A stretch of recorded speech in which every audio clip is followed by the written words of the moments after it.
Did he go? No. Yeah. Hi. Hi. Are you mad I don't smell like the dog? I didn't bring her? I smell like her, but I didn't bring her. I got him. Okay. I'll get out of the way. Yeah, was that better? What was I doing with a strange dog? Yeah. Was that better? Was that better? Good boy. But I want to say hi. Thank you, Rigby. Yeah. You'll say hi soon, but Yeah, he's, like. he was definitely, like, as I said, he usually goes much crazier. Granted, she Well, was it's a little distance. farther away. It's all distance. Yeah.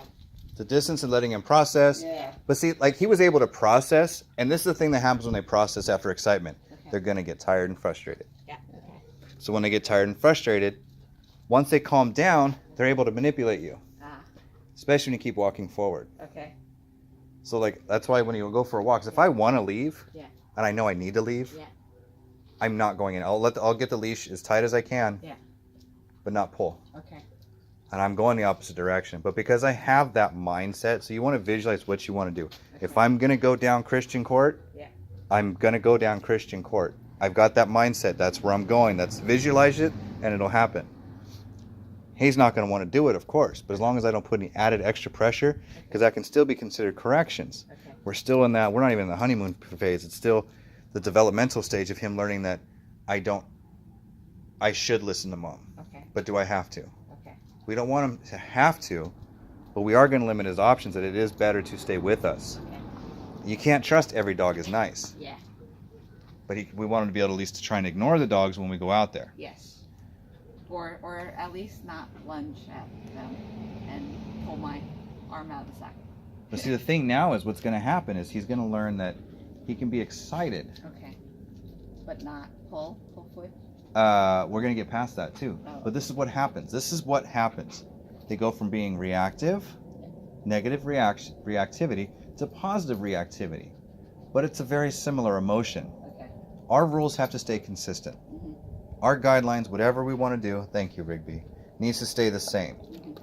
Because we don't want to start switching things up. If you're going to start out excited when he's rude, you got to stay excited when he's rude or when he's happy. That's why if we teach him to actually want to be calm with us and just say, oh, fuck it, and then walk over with us, fine. He made that decision. Okay. Granted, he's frustrated, but he's walking with us. Okay. We can walk out safely. And here, even if he's like all excited, but mom, I want to go say hi. Well, I don't. Okay. Because I don't trust you. Because just last week you were trying to kill a dog. And now you want to go say hi, but that excitement's bad. Okay. Because once you get there, that's when you might overwhelm the other dog. The other dog might be nervous and might be scared. So if we just leave, then eventually you can go, oh, yeah, I recognize that dog. Cool, no big deal. Now I trust you. Now he's able to make that distinction and make that, he can still like the dog and still whine for the dog. Just if they pay attention to on leash with us, we'll feel safer. And if it's consistently that he's excited, then that means he learned not to go from automatic, I see a dog, roar, to now he can say, I see a dog, I'm happy. If he's happy, he's more likely to listen. Okay. We just need to teach him that even when you are excited, you should still listen. He's used to leash correction and pressure. He's anticipating what's happening on that leash. That's why it's very important we do not add any extra communication. We can hold it tight. We can hold it to where the direction we want it to go. We can do all that stuff because he's already anticipating that. Yeah. He knows when it's coming. It's when. But is it coming? Yeah, and it has basically he's the one pulling on the lead himself. Yes. We're just I'm just basically trying to brace myself you. and hang on, and then when the other dog goes away, to get him, it could be like 5 minutes later before he finally starts paying attention to me. But when he starts paying attention again, because he's already stimulated at a point of, he's already gone above and beyond. He's not listening to us, then it drops back down. Finally, he's like, "Oh, I'm listening to you, Mom." Okay. That's when I just stop and comfort because it's okay to be frustrated. Okay. Now, guess what? I got to calm down Okay. because I didn't know what you were going to do. Exactly. Okay. Yeah. I calmed down. You come cuddle with me. I don't care if you want to go pull to the house. Okay. You got to cuddle with me. You got to relax with me because bottom line, good, bad, ugly on this walk, Okay. we're in this together. So if he's actually able to want to pay attention, go, oh, Mom, I'm sorry. You're upset. It's not because of you, I swear. Yeah, it is because of you.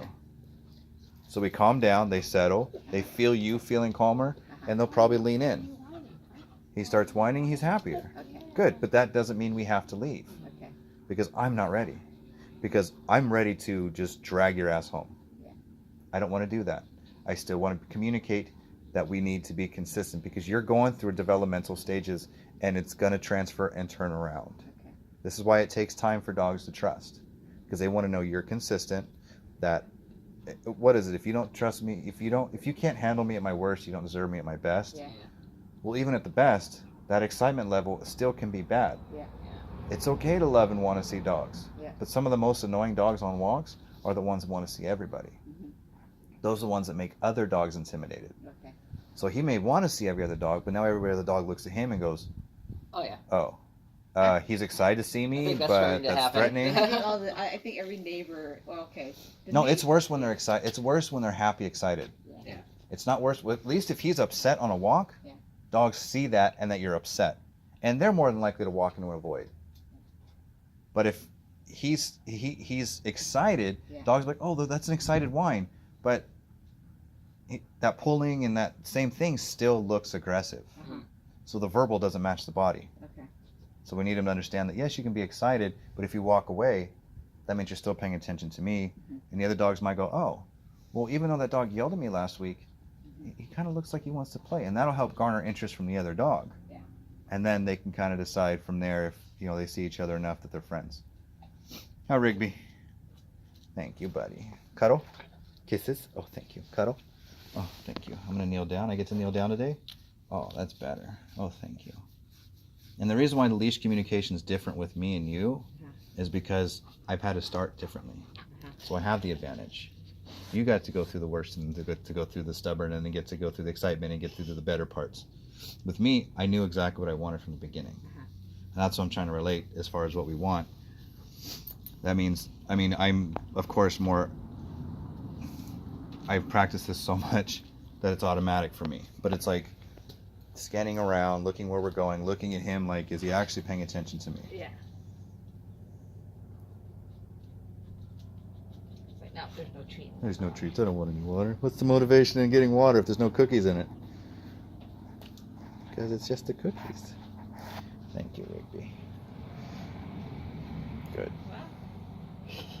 What? You want more? Say something. Then say something. Oh, fly. Shoo fly. Shoo fly. Yeah, thank you. Go get Mom. Go get her. Good boy. Okay, go get Dad. Oh, he's like, oh, Dad. I get it. Good boy. You want to go to the fence? Let's go to the fence. Good job. Let's go to the fence. Good boy. I don't know that word. I thought he did because he charged it last time. Nah, I don't think he knows Yeah. the fence, Ready? but I know he knows. Let's go potty. Good boy. Let's go potty. Let's go. Yep, that let's go is a charge word. Yes. Yep. So Yeah. I think, so that's something to be, you guys are already aware of it. Yeah. So that's good. Yeah. But if you need something else, so you can either use that to an escape. Yeah. In fact, you can practice that when there's nobody around. Yeah. Let's go, and then start running. Yeah. And then to stop and slow down and all that stuff. Yeah. Because but you just got to remember when it's, and then stop and cuddle because it's happy. Okay. Make sure that let's go is happy, Got it. Okay. and he's willing to turn into you and cuddle and get treats. You got that nice looser body language, even though it's excitement for running. Because I don't want him thinking we're running, To escape. and then a bunch of dogs are in the path, Yeah. Yeah. and then he has to. That's trigger stacking and flooding. Because if he knows all those dogs are there, and he has to run through them, Yeah. even though it's a happy cue. Just because you gave him a happy cue doesn't mean it's going to be a happy path. Mhm. Because he's already anticipating where we're going. He's already got a map of the dogs that bark at him. Yeah. I mean, like I was saying, the walks that we do are usually like around the block, and down the street. There's a couple of little dogs that he